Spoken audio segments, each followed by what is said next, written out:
Saudi আরবের আবহাওয়া সংস্থা ন্যাশনাল সেন্টার ফর মেটেরোলজি আগামী শুক্রবার থেকে মঙ্গলবার পর্যন্ত দেশব্যাপী ভারী বৃষ্টি ও আকস্মিক বন্যার সতর্কতা জারি করেছে।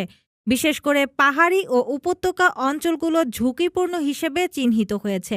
প্রবাসী শ্রমিক ও যাত্রীদের এই সময়ে বিশেষ সতর্ক থাকার পরামর্শ দেওয়া হয়েছে।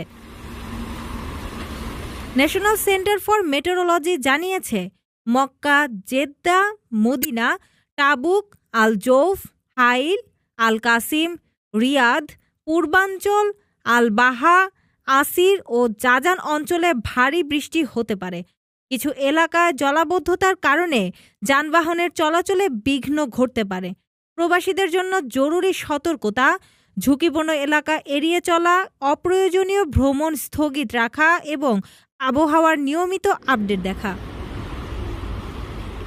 সরকারি জরুরি পরিষেবা ও উদ্ধার দল প্রস্তুত রয়েছে। প্রবাসীদের নির্দেশনা অনুসরণ করতে বলা হয়েছে। ভারী বৃষ্টিতে গাড়ি চালানোর সময় সতর্ক থাকা, নিরাপদ স্থানে অবস্থান করা এবং জরুরি পরিস্থিতিতে প্রশাসনের নির্দেশ মেনে চলা।